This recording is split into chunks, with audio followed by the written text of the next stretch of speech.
Welcome to today's deep dive. I am so thrilled you're joining us for this one. Oh, yeah. This is a really fun one. It really is, because we are heading straight into the fascinating, mysterious, and honestly, surprisingly highly structured world of 19th century France. Which is such a specific vibe. Right. We are exploring the origins, the codification, and the core philosophy of a movement known as Spiritism. And we have a lot of ground to cover. We really do. To do this, we are pulling from a massive stack of materials today. We've got historical overviews, biographical texts, academic analyses, and direct excerpts from foundational 19th century books that are actually still read by millions around the world today. A huge movement. It is. And our mission for you on this deep dive is to explore a truly incredible historical pivot. We are going to look at how a highly logical, deeply skeptical French educator set out to investigate what he thought was just a silly parlor trick. And he ended up founding a global, spiritual, philosophical, and scientific movement. It's one of those reality is stranger than fiction stories. Totally. Whether you approach these topics as a hardened skeptic, a devoted believer, or honestly someone who is just insanely curious about history, this deep dive is going to give you a front row seat to one of humanity's most organized attempts to bridge the gap between empirical science and the unseen world. It really is a remarkable journey. I mean, we are looking at a moment in time where a single individual attempted to synthesize the rigor of modern science with the profound questions of spiritual existence. Yeah. And the methodology he used to do it is basically a masterclass in 19th century analytical thought. Okay, let's unpack this by focusing first on the man at the very center of it all. Because Yeah. you really cannot understand Spiritism without understanding its founder. Right. A man who essentially lived two completely different lives. He was born Hippolyte Leon Denizard Rivail in Lyon, France in 1804. Quite the name. Right. And right off the bat, we have to throw away any preconceived notions you might have about a 19th century spiritual founder. Rivail was not a mystic. No, not at all. He wasn't a fortune teller reading tea leaves, and he definitely wasn't out looking for ghosts. He was a highly respected educator, a scientist, a translator, and a philosopher. He actually studied in Switzerland under Johann Heinrich Pestalozzi. Who was a massive figure in educational reform, A right? huge. Pestalozzi basically shaped modern pedagogy. So Rivail wrote educational textbooks. He was a man of reason, logic, and pedagogy. What's fascinating here is how Rivail's pedagogical background collided with the specific cultural obsession of 1850s Paris. Yes. To understand his pivot, you have to visualize what was happening in those Parisian parlors. Set the scene for us. Picture this. Gas lamps, heavy velvet drapes, upper-class socialites gathered in a circle, sitting with their hands flat on a heavy mahogany table. Sounds like a movie. It does. And they're waiting for this table to literally levitate off the floor or to start mysteriously tapping out the alphabet. The turning tables. Exactly. This phenomenon of turning tables had crossed the Atlantic from the United States and became a massive cultural fad in Europe. People were treating it like evening entertainment. Like a parlor game. Yeah, after dinner, instead of playing cards, you tried to talk to the dead. But wait, he thought a table moving was a natural law. That sounds like a massive leap for a supposedly rigorous scientist. I mean, if I'm an educator in 1854, my first instinct is to assume someone was just kicking the table leg. And that was exactly his first instinct. Oh, really? Oh, yeah. Rivail approached this widespread craze with intense skepticism. When a friend first told him about tables that could not only spin but also answer questions, his response was basically, "I'll believe it when you prove to me that a piece of wood has a brain." Which is a perfectly rational response. Right. He didn't just blindly buy into it, but, and this is crucial, he also didn't outright dismiss it without investigation. He decided to apply the scientific method to these strange occurrences to see what was actually going on. So how do you apply the scientific method to a supposedly haunted piece of furniture? He didn't just sit there and ask it for winning lottery numbers, right? Far from it. He practically interrogated these occurrences. He started working with various mediums, but he stripped away all the parlor trick theatrics. Okay. He used what we would basically recognize today as a double-blind methodology. Wait, really? In the 1850s? Yes. Well, before that was a standard scientific practice. He would prepare lists of highly complex, nuanced philosophical questions. Then he would give these questions to different mediums. One in Paris, another in a different city, perhaps another in a different country entirely. Oh, wow. And these mediums didn't know each other. They didn't know what questions the others were being asked. He would cross-reference all the answers he received. Like peer review. Exactly. If a profound theological answer matched perfectly across multiple independent sources, he considered it valid data. If it didn't, he threw it out. That is wild. He effectively crowdsourced and peer-reviewed the afterlife. He did. And through this incredibly rigorous, almost obsessive investigation, Rivail came to a startling conclusion. He realized this wasn't just a physical anomaly, and it wasn't coordinated hoax. Right. He determined there was a profound, hidden intelligence at work behind the phenomena. And because of his highly organized mind, fellow researchers actually approached him and asked him to compile and synthesize the massive mountains of spirit communications they had all been collecting over the years. Which leads to the moment his life completely fractures into a before and after. The name change. Yes. While he's compiling these teachings, reading through his own journals and notes, he receives a personal communication from a spirit entity. This entity tells him that in a past incarnation, centuries ago, Rivail had been a Celtic druid named Allan Kardec. I mean, as far as past lives go, that's pretty cool. You never hear about someone finding out their past life was a medieval accountant. It's always a Celtic druid or a knight. True. But he actually took that name and ran with it, didn't he? He did, but for a very pragmatic reason. Rivail decides to adopt the pseudonym, Allan Kardec, for all of his spiritual writings. To protect his day job. Exactly.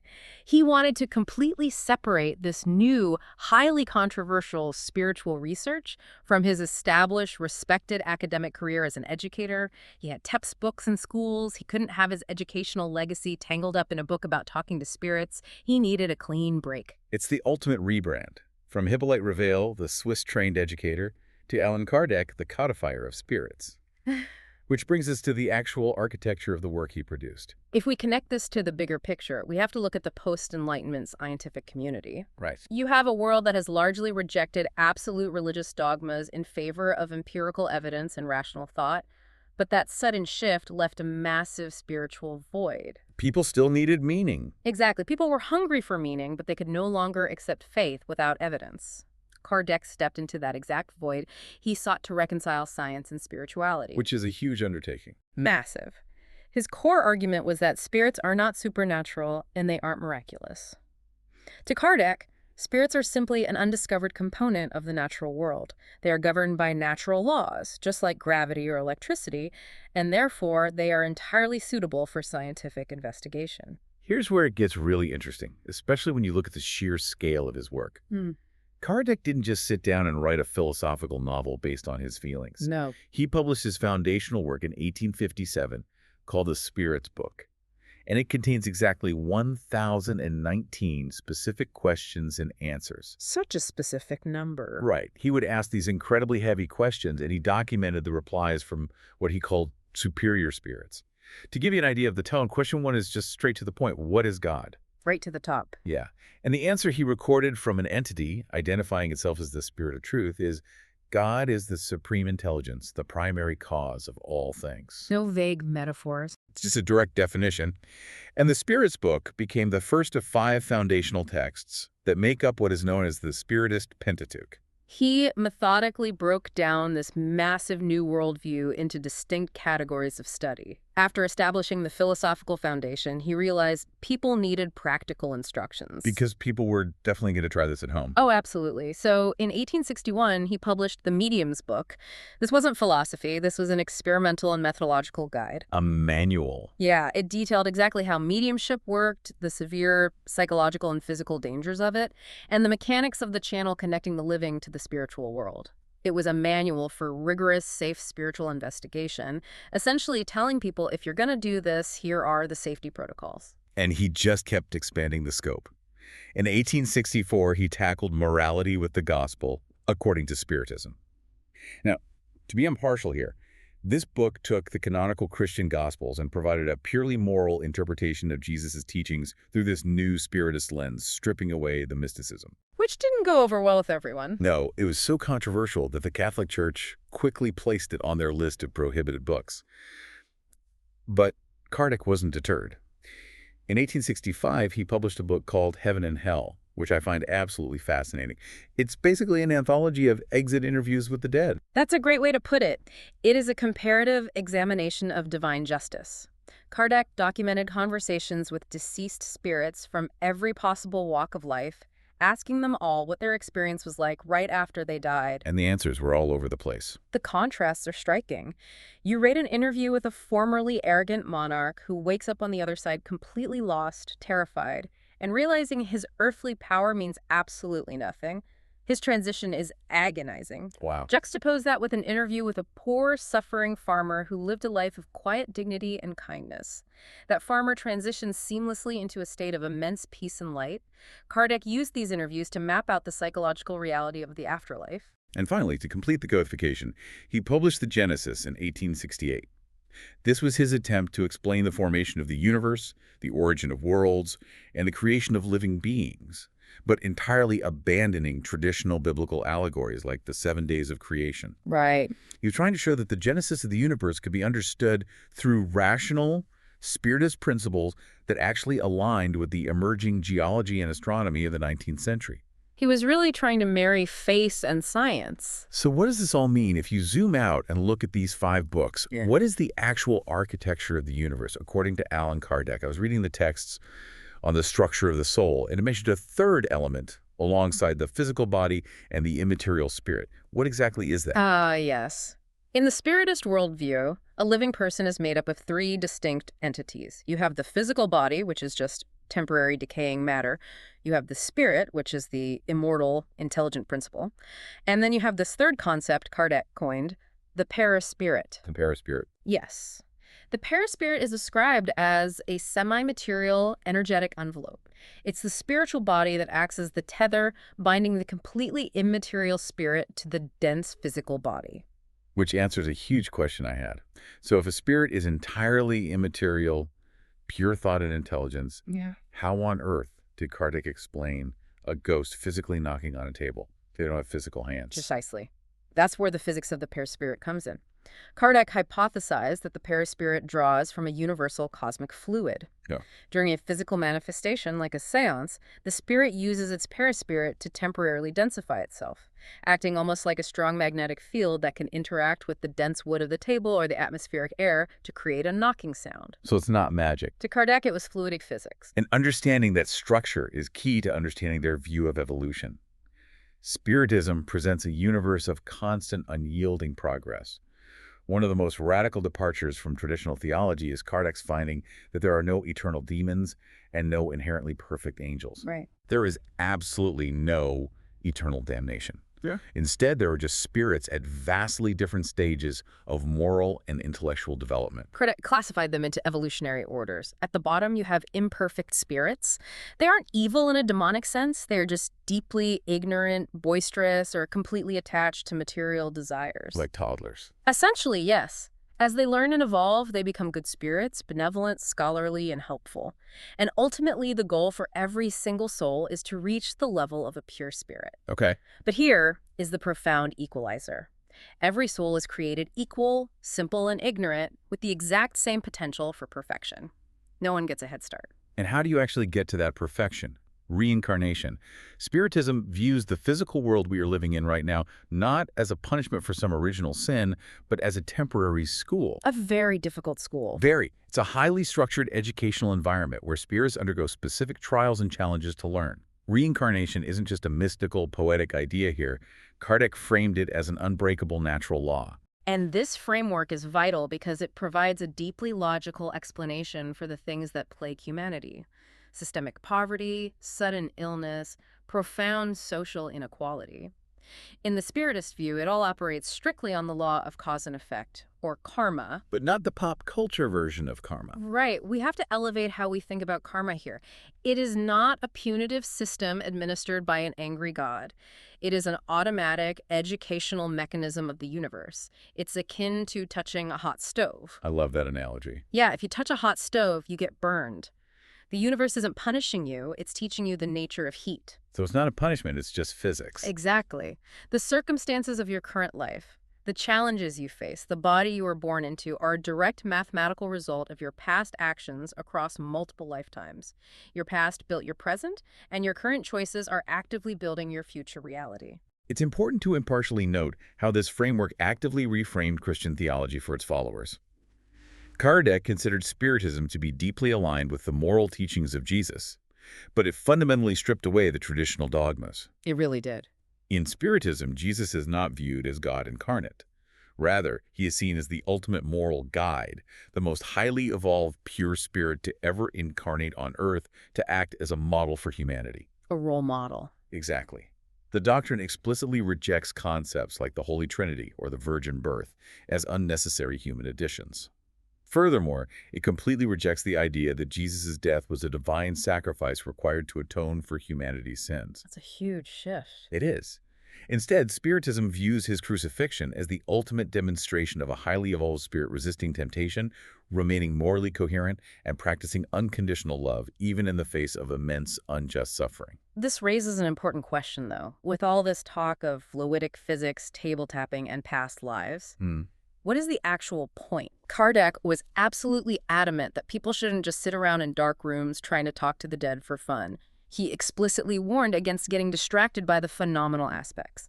If you're just doing it to watch a table float, you've entirely missed the point of the philosophy. The table is just the messenger. Exactly. The true, ultimate goal of Spiritism is your own moral transformation. And how do you achieve that? Kardec distilled the entire sprawling philosophy into one incredibly powerful core maxim. Outside of charity, there is no salvation. It's a beautiful concept. But we have to look at how he defined charity. He wasn't just talking about writing a check to an orphanage or tossing a coin to a beggar. In the Spiritist doctrine, charity is an active, demanding psychological state. Yeah. It is defined as benevolence towards all people, deep indulgence for the imperfections of others, and the absolute forgiveness of offenses. When you apply that specific definition of charity to the real world, the social impact is massive. Think about how progressive this worldview was for the mid-19th century. Really ahead of its time. If you genuinely believe that all souls are created completely equal, and that a single soul simply inhabits different bodies, experiencing different genders, different races, different social classes over vast spans of time, prejudice starts to look incredibly illogical. Because it could be you next time. Exactly. Why would you oppress a specific social class if you might incarnate into that exact class in your next life to learn a lesson? Because of this perspective, Spiritist organizations became deeply engaged in philanthropic activities. They didn't just philosophize. They opened actual orphanages, hospitals, and schools. They actively addressed poverty and social inequality on the ground. I walk the walk. They really did. And notably, women played incredibly significant leadership roles within the movement. Because mediumship wasn't restricted by gender, women often served as the primary mediums and ended up leading major Spiritist centers at a time when they were systematically excluded from leadership in almost every other major religious or scientific institution in Europe. The legacy of what Kardec built is profound. He worked tirelessly, writing, editing, and organizing until his sudden death from an aneurysm on March 31st, 1869, at the age of 64. Wow. His death caused widespread mourning throughout Paris. If you visit the famous Père Lachaise cemetery in Paris today, you will find his grave. It is a striking visual. I've heard it's beautiful. It is. His burial chamber, shaped like a dolmen to reflect his past life as a druid, is famously reputed to be one of the most highly flowered graves in the entire cemetery. It is continuously visited by people from all over the world, and engraved right at the top of his tomb is the sentence that summarizes his entire life's work. To be born, to die, to be reborn yet again, and to constantly progress, such is the law. What a legacy to leave behind.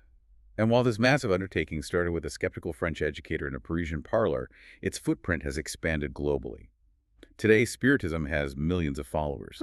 It has left a massive mark on spiritual and philosophical thought, particularly guided today by organizations like the Brazilian Spiritist Federation, or FEB, as Brazil eventually became the largest center of Spiritism in the modern world. It really is a testament to his original mission. He sought to create a neutral terrain where reason and spirituality could finally walk together without fighting. By organizing these esoteric teachings into a structured, accessible, scientific format, he provided a framework that allowed millions of people to find meaning, comfort in the face of death, and a logical, undeniable mandate to improve themselves and their society. So to briefly recap the incredible journey of this deep dive, we started with Hippolyte Leon, the deeply skeptical, highly logical Swiss-trained educator. We watched him take the rigorous scientific method into the chaotic, fad-obsessed seance rooms of 1850s Paris. And we saw him emerge as Allan Kardec. Yes, Allan Kardec, the codifier of a massive, 5-book philosophical movement that fundamentally attempted to bring empirical observation to the human soul, framing our existence as an endless educational journey of reincarnation and moral progress. A total paradigm shift. Now, before we wrap up, I want to leave you with a final provocative thought based on the intricate rules of reincarnation we explored today. Kardec's texts note that while all spirits absolutely preserve their individuality across their many lives, the amount of memory a spirit actually retains from their past incarnations depends entirely on their current level of spiritual progression. Which brings up a fascinating dilemma. It really does. Think about your own life right now. If you were suddenly able to unlock the vivid memories of all your past incarnations today, every mistake you ever made, every triumph, every person you ever deeply hurt, and every person you ever loved and lost, would you actually possess the emotional and moral maturity to handle the crushing weight of who you used to be? That's heavy. Or is the temporary amnesia of our current life not a punishment at all, but actually a necessary mercy designed to give us a clean slate for our spiritual evolution? Definitely something to think about. Something for you to ponder indeed. Thank you so much for joining us on this deep dive into the origins and philosophy of Spiritism. Until next time, stay curious.